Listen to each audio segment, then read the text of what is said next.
देखिए संधारित्र हम लोग पढ़ रहे थे, संधारित्र कल बताए थे, कल तो आप लोग नहीं आए थे, लेकिन एक बार फिर से बता देते हैं।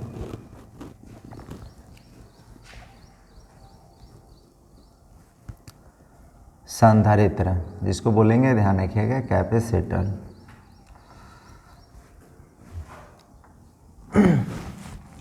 धारिता ध्यान रखिए, धारिता आप लोग पढ़े होंगे। धारिता बराबर बताया गया था, धारिता यानी C बराबर Q बटा क्या होता है V। ठीक है, यही बताया गया था ना। धारिता में ये भी आपको बताए होंगे कि Q जो होता है ध्यान रखिए समानुपाती होता है किसके, V के। यानी किसी चालक को जितना ज़्यादा आवेश दीजिएगा उतना ही ज़्यादा उसका विभव होगा। यही बताया गया था ना आपको कि किसी चालक को जितना ज़्यादा आवेश दिया जाता है उतना ज़्यादा उसका क्या होता है, विभव। यानी चालक का ये ध्यान रखिए, चालक को दी जाने वाले आवेश की मात्रा जैसे जैसे बढ़ता है उसका विभव भी क्या होता है, बढ़ते जाता है। तो संधारित्र में क्या होता है, संधारित्र ध्यान रखिएगा वह युक्ति होता है, यानी वह डिवाइस है जो किसी चालक के आकार बढ़ाए बिना उसकी धारिता को क्या कर देता है, बढ़ा देता है। जैसे पंखा में आप देखे होंगे कैपेसिटर या उसको कंडेंसर बोला जाता है, ध्यान रखिए आमतौर पे कंडेंसर देखे होंगे। तो कैपेसिटर उसको क्या बोलेंगे, ध्यान रखिएगा कैपेसिटर, यानी वो संधारित्र है। उसका काम क्या है, तो उसका काम यही है ध्यान रखिएगा कि वो आवेश को संग्रहित करके रखता है। जब पंखा को चलाना रहता है ना, जब पंखा को चलाना रहता है तो क्या करता है वो ध्यान रखिएगा कि पंखा को एकाएक उसमें जितना आवेश संग्रहित रहता है सबको क्या कर देता है, पंखा को दे देता है। मतलब सारे आवेश को पंखा को दे देता है, जिसकी वजह से क्या होता है उसका विभव जो होता है बढ़ जाता है और पंखा खटाखट खट क्या करते हैं, चलने लगता है। जब कैपेसिटर देखिएगा कि किसी पंखा से हटा दिया जाता है और पंखा को जब ऑन करेंगे ना तो नहीं चलता है, कि चलता है, नहीं चलेगा। आमतौर पे जो भी हमारे घर में ध्यान रखिएगा विद्युत धारा आती है, वो विद्युत धारा कितना 3 एम्पियर से लेकर ध्यान रखिएगा 5 एम्पियर के ही ध्यान रखिएगा रेंज में होती है। यानी 3 एम्पियर या 5 एम्पियर की विद्युत धारा आती है। लेकिन पंखा को चलाने के लिए ध्यान रखिएगा, पंखा को चलाने के लिए कितना 20 से 30 एम्पियर विद्युत धारा की आवश्यकता होती है। अब विद्युत धारा आ रहा है घर में कितना 3 से 5 एम्पियर, लेकिन उसको चलाने के लिए आवश्यकता कितना है 20 से 30 एम्पियर। तो बोलिए कि पंखा वो चलेगा कैसे, पंखा तो चलेगा नहीं। इसीलिए पंखा में क्या कर दिया जाता है, ये पंखे में नहीं और भी ध्यान रखिए बहुत से ऐसे युक्ति होते हैं जिसके लिए अधिक विद्युत धारा की आवश्यकता होता है। वहाँ पर क्या होता है कैपेसिटर लगा रहता है, वो चाहे बेलनाकार हो और चाहे ध्यान रखिए समांतर प्लेट हो, वो लगा रहता है वहाँ पर, ध्यान रखिएगा। अब आप ये सोच रहे होंगे, हाँ अभी क्या बता रहे हैं, ध्यान रखिए कि 20 से 30 एम्पियर की धारा की आवश्यकता होती है। और वहाँ पे ये लगाने से क्या होता है कि जैसे विद्युत धारा प्रवाहित किया जाता है, पंखा को ऑन किया जाता है, तो पंखा को ऑन करने से कुछ तो धारा आएगा इतना। अब कैपेसिटर में ध्यान रखिए जब विभवांतर आरोपित होता है तो क्या होता है कि उसमें जितना आवेश संग्रहित होता है एक का एक मतलब सारा आवेश किसको दे देता है, पंखा को दे देता है। यानी जिसके कारण उसका विभव जो होता है, ये ध्यान रखिएगा मतलब विद्युत धारा का प्रवाह जो होता है 3 से 5 एम्पियर ये जो भी विद्युत धारा है इससे बढ़कर कितना तक पहुंच जाता है 20 से 30 एम्पियर तक पहुंच जाता है और पंखा क्या होता है, चलने लगता है। एक बार जब पंखा कबो देखिएगा कि कैपेसिटर जो होता है पुरान हो जाता है या खराब हो जाता है तो पंखा नहीं चलता है, या चलता है तो धीमा गति से चलता है, ठीक है। और शुरू में आप ऑन कीजिएगा तो देखते हैं कि करते करते तब स्पीड बनाता है। या कबो नहीं चलता है तो ध्यान रखिए लाठी से उसको हम लोग क्या करते हैं, लाठी से उसको ये ध्यान रखिए नचाते हैं। तो यदि उस तरह की कंडीशन रहे तो बोलिए कि वहाँ पे लाठी लेकर बैठना पड़ेगा ना, कि जब पंखा खट करेगा लाठी से नचाएंगे, है नचो नचो, ऐसे तो होगा नहीं। तो इसीलिए क्या किया जाता है कैपेसिटर को चेंज कर दिया जाता है ताकि पंखा नियमित रूप से अपने आप स्वतः ध्यान रखिएगा क्या हो, चले। समझ में आ रहा है। तो अब यहाँ पे आपको ध्यान देना होगा कि संधारित्र जो होता है, संधारित्र, तो संधारित्र क्या है, वह युक्ति है जो किसी चालक के आकार बढ़ाए बिना उसकी धारिता को क्या कर देता है, बढ़ा देता है। तो अब हम लोग धारिता में पढ़े थे कि धारिता जो होता है C बराबर Q बटा क्या होता है, और ये भी आप पढ़े हैं कि किसी चालक को जितना ज़्यादा आप आवेश दीजिएगा उतना ही ज़्यादा उसका क्या होगा, विभव होगा। यानी जिस अनुपात में ये आवेश बढ़ेगा उसी अनुपात में क्या होगा, विभव का मान बढ़ेगा। तो यदि हम किसी चालक को दी जाने आवेश की मात्रा को ध्यान रखिएगा दुगुना कर दे तो उसका विभव भी क्या हो जाएगा, दुगुना हो जाएगा। अगर ये दुगुना कर दे तो ये भी दुगुना हो जाएगा। आपसे अगर कोई पूछ दे कि किसी चालक को दी जाने आवेश की मात्रा को दुगुना कर दी जाए तो बोलिए कि उसके धारिता पर क्या प्रभाव पड़ेगा। तो देखिए जब ये आवेश जो है यानी Q जो है हम 2Q में बदल दें तो V भी क्या हो जाएगा, V भी ध्यान रखिएगा 2V में बदल जाएगा। ये आपको ये दिया नहीं रहेगा, ये स्वतः आपको सोचना है कि जब Q समानुपाती है V के तो जैसे जिस अनुपात में Q बढ़ेगा उसी अनुपात में क्या होगा, V। अगर ये दुगुना हो रहा है तो ये भी क्या हो जाएगा, दुगुना। ये आधा हो रहा है तो ये भी क्या हो जाएगा, आधा। तो अगर हम आवेश को दुगुना कर दे तो विभव भी क्या हो जाएगा, दुगुना हो जाएगा। तो अब Q के बदला में Q ना लिखे कितना लिखना होगा, 2Q। और V ये ध्यान रखिए V के बदला में कितना लिखना होगा, 2V। तो 2 से 2 कट जाएगा यानी Q बटा क्या, यानी जो ध्यान रखिए धारिता पहले था वही धारिता अब भी है। बोलिए धारिता में कोई तब किसी प्रकार के परिवर्तन हुआ है या नहीं हुआ, आपके क्या नहीं हुआ है सर जी। कहाँ जो यहाँ भी Q बटा V है, यहाँ भी क्या है Q बटा V। अगर हम कहें कि चालक को दी जाने वाली, जो भी चालक है चालक को दी जाने वाली आवेश को आधा कर दें यानी Q का मान हम Q बटा 2 कर दें तो V भी तो इसी अनुपात में होगा ना जी। ये भी होगा V बराबर क्या होगा, V बटा 2 होगा। तो अब बोलिए कि उसकी धारिता पर क्या इफेक्ट पड़ेगा, तो धारिता पर कोई इफेक्ट नहीं पड़ेगा क्योंकि यहाँ पे हम C बराबर जब लिखेंगे Q बटा V तो Q के बदला में Q बटा और V के बदला में V बटा 2, 2 से 2 खत्म यानी Q बटा क्या होगा, यानी जो धारिता पहले था वही धारिता क्या अब भी है। तो संधारित्र क्या करता है, अब संधारित्र का काम क्या है, संधारित्र ध्यान रखिएगा ये क्या करता है। अब यदि हम किसी चालक के आवेश को कांस्टेंट रखते हुए, कांस्टेंट के मतलब नियत रखते हुए, उसको बढ़ाए घटाए नहीं, इसको नियत रखते हुए यदि उसके विभव में किसी तरह से परिवर्तन कर दे तो बोलिए कि उसकी धारिता या तो बढ़ेगा नहीं तो घटेगा। अब सारा डिपेंड करेगा किस पे, V पर। V का मान यदि बढ़ेगा तो इसका मान घटेगा, V के मान यदि घटेगा तो इसका मान क्या होगा, बढ़ेगा। कब, जब आवेश को नियत रखिएगा तब। आवेश नियत रहेगा यानी फिक्स रहेगा तब हम कह रहे हैं कि जब आवेश नियत रख दिया जाए और आवेश को नियत रखते हुए V के मान में किसी तरह से परिवर्तन कर दिया जाए यानी या तो इसको बढ़ा दें या नहीं तो घटा दें, तो बढ़ाएंगे तो ये घटेगा, घटाएंगे तो क्या होगा, बढ़ेगा। तो संधारित्र में यही काम किया जाता है कि V को, ये C को ध्यान सॉरी Q को नियत रखते हुए V के मान में जितना ज़्यादा कमी कर दिया जाए उतना ही ज़्यादा क्या होगा, ये धारिता में क्या वृद्धि होगा। तो संधारित्र में क्या होता है, संधारित्र का पहले डिफिनीशन सुनिए कि संधारित्र वह युक्ति है जो किसी चालक के आकार बढ़ाए बिना उसकी धारिता को क्या कर देता है, बढ़ा देता है। इतना बात समझ गए। अब संधारित्र का हम लोग सिद्धांत पढ़ेंगे। देखिए पहले तो ये तो बात समझ गए, संधारित्र का सिद्धांत क्या कहता है कि Q को नियत रखते हुए V के मान में आप जितना ज़्यादा कमी कर दीजिएगा उतना ही ज़्यादा उसकी धारिता क्या होगा, बढ़ जाएगा। फिर से सुनिए, Q के मान को नियत रखते हुए यानी चालक के आकार को तो बढ़ाना नहीं है, तो Q के मान को नियत रखते हुए V के मान में जितना ज़्यादा कमी कर दिया जाए उतना ही ज़्यादा उसका धारिता बढ़ जाएगा। वही संधारित्र उसी सिद्धांत पर काम करता है कि V को कैसे कम कर दिया जाए। V को कम करने से उसकी धारिता बढ़ जाता है और धारिता बढ़ जाएगा तो वो ध्यान रखिएगा मतलब कैपेसिटी उसका क्या होगा, बढ़ जाता है। ठीक है, तो अच्छा संधारित्र होगा। तो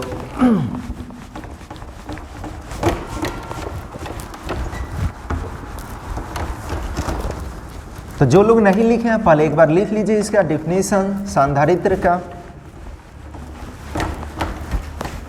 और जो लिखे होंगे चुपचाप मुंह देखेंगे।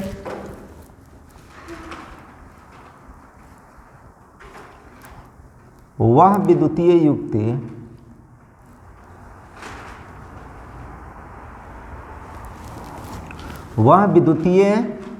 युक्ति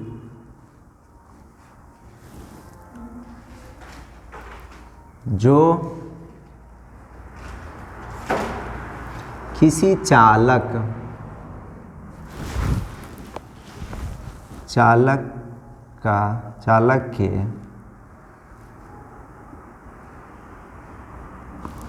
आकार बढ़ाए बिना उसकी धारिता को बढ़ा देता है।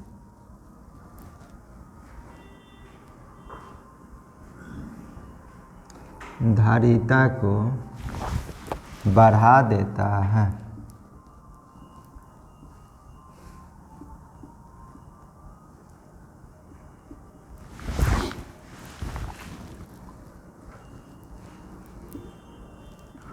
उसे सांधारित्र कहते हैं। ठीक है, उसे क्या कहेंगे? सांधारित्र कहेंगे। ठीक है, अब हम लोग पढ़ेंगे सांधारित्र हो गया।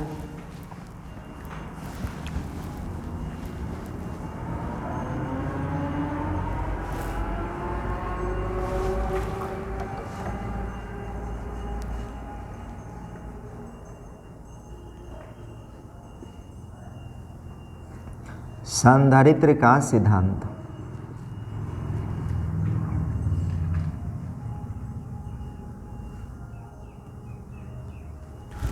Principle of capacitor. ठीक है,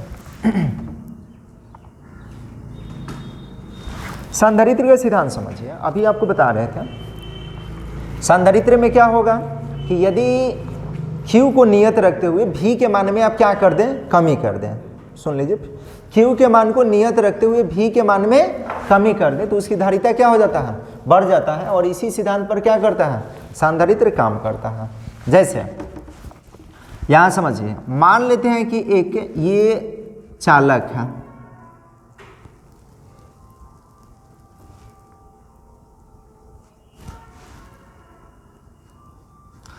इसमें और थोड़ा सा लिख देते हैं। सांधारित्र ध्यान रखिएगा, दो चालकों का संयोजन होता है।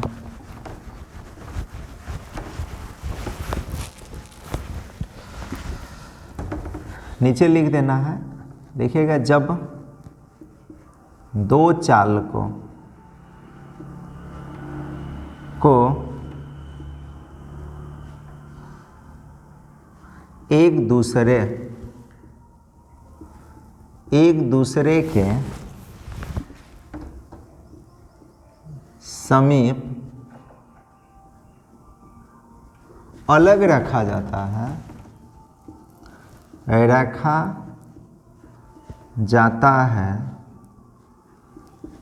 तब इसे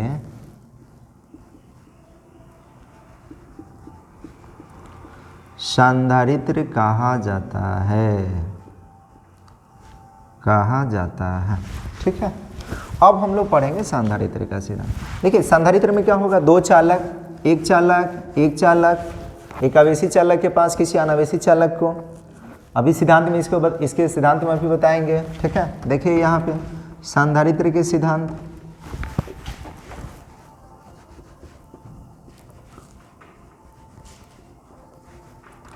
सांधारित्र का सिद्धांत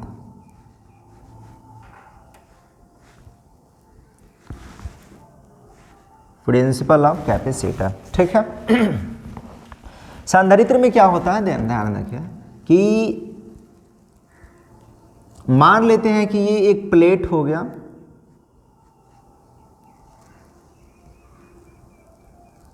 ये एक चालक प्लेट हो गया। ठीक है, इसे प्लस Q आवेश दिया जा रहा है।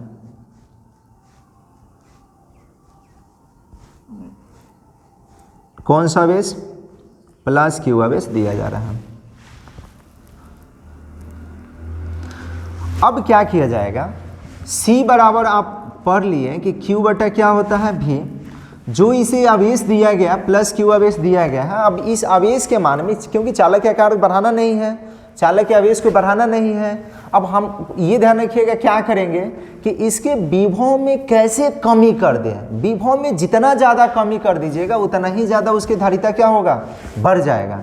तो आपको भी को कम करना होगा। तो भी को कम करने के लिए क्या करना होगा कि इसके पास एक, ध्यान रखिए, अनावेशित चालक को लाना होगा। किसको? अनावेशित। अनावेशित समझते हैं? अनावेशित का मतलब क्या है? जिस पर पहले से आवेश नहीं होता है, यानी जितना उस पर प्लस आवेश होगा उतना ही उस पर क्या होगा? माइनस आवेश होगा। उसी को बोला जाता है, ध्यान रखिए, अनावेशित चालक। क्या बोले हैं, याद है? जितना प्लस होगा उतना माइनस, या यूँ कहें कि उस पर कोई आवेश नहीं होगा, क्योंकि प्लस माइनस एक, अगर 10 गो प्लस है और 10 गो माइनस है तो इधर कट के क्या बन जाएगा? 0। इसी कारण इसको अनावेशित बोला जाता है। क्या बोला जाता है? अनावेशित बोला जाता है। तो जब ये आवेशित प्लेट हो गया, यानी आवेशित चालक प्लेट हो गया, इसके पास किसी अनावेशित चालक प्लेट को जैसे ही लाया जाता है तो क्या होगा? प्रेरण विधि पढ़े थे ना पहले का पाठ में। प्रेरण विधि द्वारा क्या होगा? इसके पास वाले सिरे पर माइनस क्यू आवेश उत्पन्न होगा। क्या होगा? माइनस क्यू आवेश उत्पन्न होगा, और दूर वाले सिरे पर क्या होगा? प्लस क्यू आवेश उत्पन्न होगा। क्या बात समझ में आ रहा है? बोलिए, होगा या नहीं होगा? प्लस क्या करेगा? प्लस क्या? प्लस किसको आकर्षित करता है? तो माइनस को। और विकर्षित किसको करेगा? प्लस को। तो ये प्रेरण द्वारा इसमें जितना भी ऋण आवेश होगा सबको अपने तरफ क्या कर लेगा? आकर्षित। और जितना भी प्लस आवेश होगा सबको क्या करेगा? अपने से दूर उसको विकर्षित कर देगा, यानी ढकेल देगा। ठीक है, तो सारा प्लस उस साइड में और सारा, ध्यान रखिएगा, माइनस इस साइड में। ठीक, अब इसके ये जो प्लेट है, पहले वाला प्लेट जो है, इसका विभव आप तो देख रहे हैं कि विभव यहाँ क्या है? आवेश Q, और विभव क्या है? आवेश बड़ा भी लिख सकते हैं, ये Q, आवेश Q है, और विभव क्या है? भी। इसका कुछ ना कुछ विभव है, कहिएगा जी विभव है।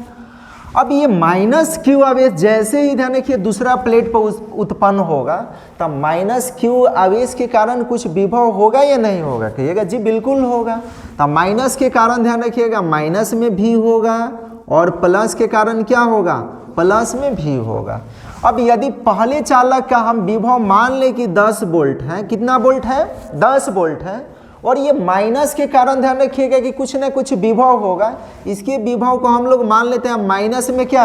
8 वोल्ट है, तो प्लस वाला के लिए भी होगा ना कुछ? बोलिए, होगा कि नहीं होगा?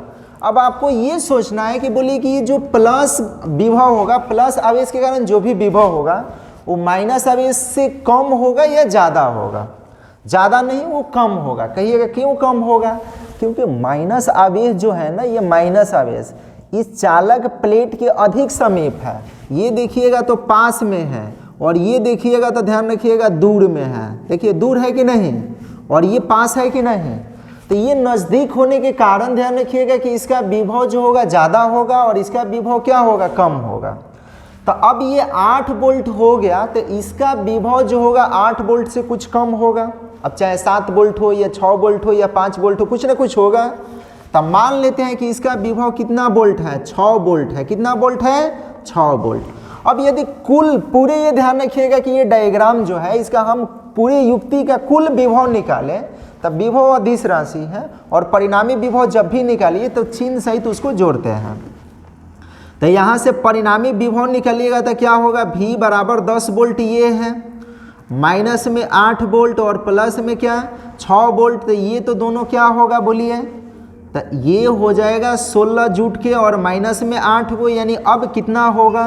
तो अब होगा 8 वोल्ट। यानी परिणामी विभव, पहले ध्यान रखिएगा, पहले विभव कितना है? 10 वोल्ट, अब कितना हो गया? 8 वोल्ट। यानी विभव में कमी हुआ कि नहीं हुआ? तब विभव में कमी होगा। जब V में कमी होगा तो धारिता बढ़ेगा कि नहीं बढ़ेगा? कहिएगा जी बिल्कुल बढ़ेगा। तब V में कमी कर दे। अब आपको ये सोचना है कि और अधिक से अधिक कैसे विभव में कमी कर दें ताकि ये क्या हो जाए? धारिता का मान बढ़ जाए। तो अब क्या किया जाता है? देखिए, अब ये और V में कमी करने के लिए क्या किया जाएगा? ये जो दूसरा प्लेट है इसके बाहरी सतह को भूदृत कर दिया जाएगा। भूदृत का मतलब भूमि से उसको क्या कर दिया जाएगा? जोड़ दिया जाएगा। और भूमि, अब जानते हैं कि पृथ्वी का विभव जो होता है शून्य होता है।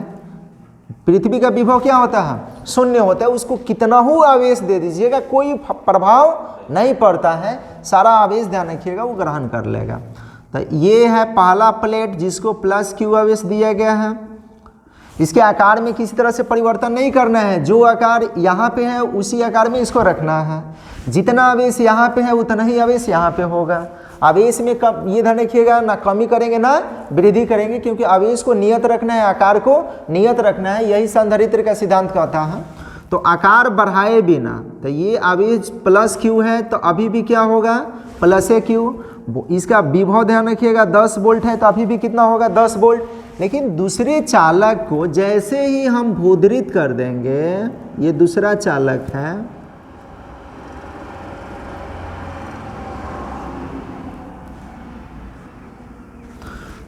दूसरा चालक को जैसे ही भूदरित कर दिया जाएगा, भूदरित का मतलब क्या कि बाहरी सतह को ध्यान रखिएगा भूमि से जोड़ देंगे। इसके बाहरी सतह को जैसे ही भूमि से जोड़ दिया जाएगा, इसमें जितना भी प्लस आवेश यहाँ पे था, ये दिख रहा है ना, जितना भी प्लस आवेश है वो सारा कहाँ चला जाएगा, भूमि में चला जाएगा। यानी प्लस आवेश चला गया अब कहाँ, भूमि में। तो सिर्फ बचेगा कौन, माइनस बचेगा। कौन आवेश बचेगा, माइनस आवेश बचेगा। अब ये माइनस आवेश, तो माइनस आवेश के कारण देख रहे हैं ना विभव कितना है, माइनस आवेश के कारण कितना विभव, 8 वोल्ट। अब यदि इसका परिणामी विभव निकालिएगा तो 10 वोल्ट और माइनस में 8 वोल्ट, यानी अब बोलिए कितना वोल्ट हो गया, बोलिए विभव में और कमी हुआ कि नहीं हुआ। तब विभव में जब और कमी होगा तो उसकी धारिता में और वृद्धि होगा कि नहीं। पहले तो विभव में कमी हो ही रहा था, 10 से 8 हो गया तो धारिता थोड़ा सा बढ़ गया था, लेकिन अब विभव 10 से कितना हो गया, 2 हो गया, तब बोलिए धारिता और बढ़ जाएगा कि नहीं। तो यही संधारित्र का सिद्धांत है। यानी संधारित्र का सिद्धांत क्या कहता है कि जब किसी आवेशित चालक के पास किसी अनावेशित चालक, क्या बोले हैं, जब किसी आवेशित चालक के पास किसी अनावेशित चालक तथा पृथ्वी से किसी अनावेशित चालक को, पृथ्वी से संबंधित मतलब ध्यान रखिए, पृथ्वी तथा पृथ्वी से संबंधित किसी चालक को लाया जाता है, तब क्या होता है, पहले चालक की धारिता बढ़ जाती है। यही संधारित्र का क्या है, सिद्धांत है। तो लिखिए संधारित्र का सिद्धांत।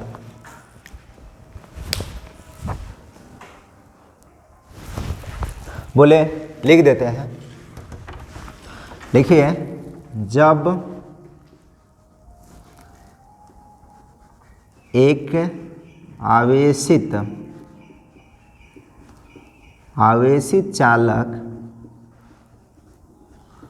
चालक के पास दूसरा अनावेशित एवं पृथ्वी से संबंधित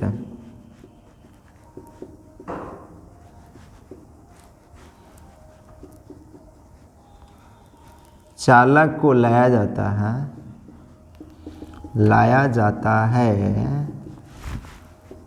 तब पहले चालक की धारिता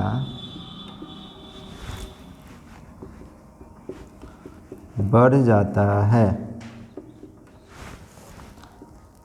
यही संधारित्र का सिद्धांत है।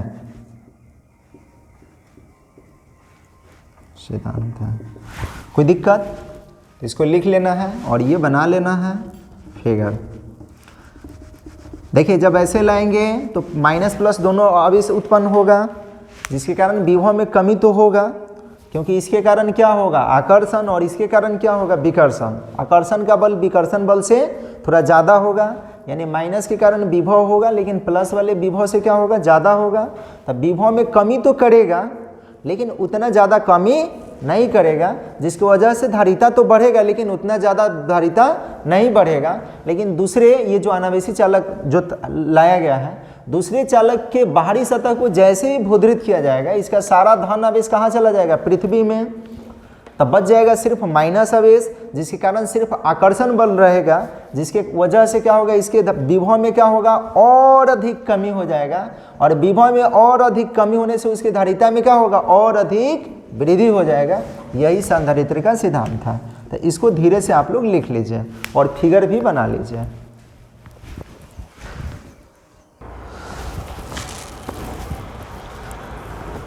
देखिए अब आप सोच रहे होंगे कि जो पंखा में कैपेसिटर लगा रहता है वो किस प्रकार के कैपेसिटर होता है। अब संधारित्र के पहले प्रकार थोड़ा सा बताते हैं, ठीक है। संधारित्र के प्रकार,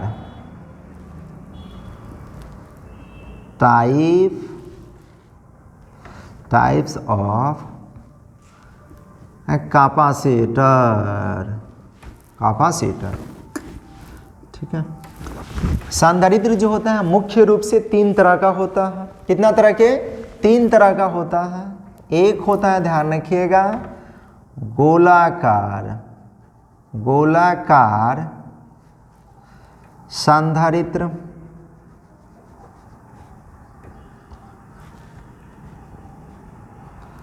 स्फेरिकल कैपेसिटर,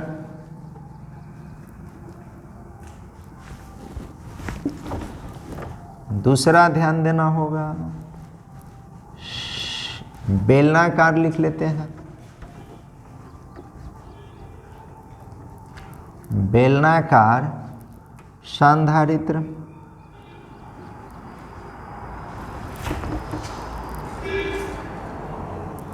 सिलेंड्रिकल कैपेसिटर, और तीसरा जो होता है समांतर प्लेट संधारित्र होता है। समांतर प्लेट संधारित्र,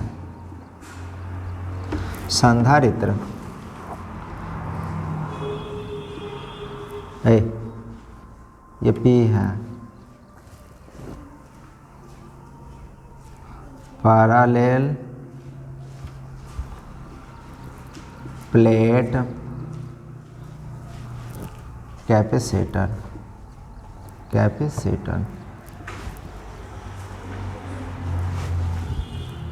ठीक है।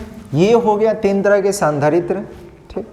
अब आप सोच रहे होंगे कि जो पंखा में संधारित्र लगा रहता है वो किस तरह के संधारित्र होता है।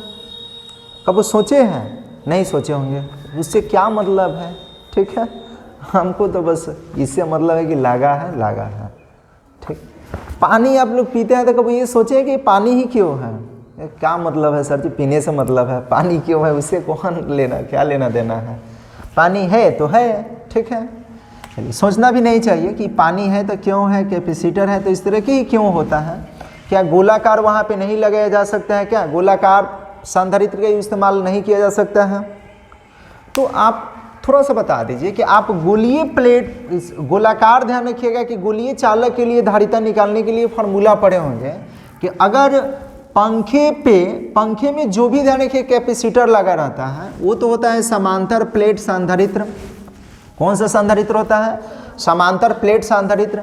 अगर उसके स्थान पर हम गोलाकार प्लेट संधारित्र लगा दें, गोलीय प्लेट संधारित्र लगा दें, तो क्या पंखा काम करेगा? या काम करेगा तो उसके लिए कितना बड़ा गोले की आवश्यकता होगा, ठीक है। तो पंखा, आप देखिएगा कि कैपेसिटर जो होता है, कैपेसिटर की धारिता जो होता है 3.15 माइक्रोफैराड होता है। उस पर देखिएगा, कब देखे हैं कि नहीं? क्योंकि इसको कौन देखता है सर जी, क्या लिखा है ना लिखा है, उससे क्या मतलब है।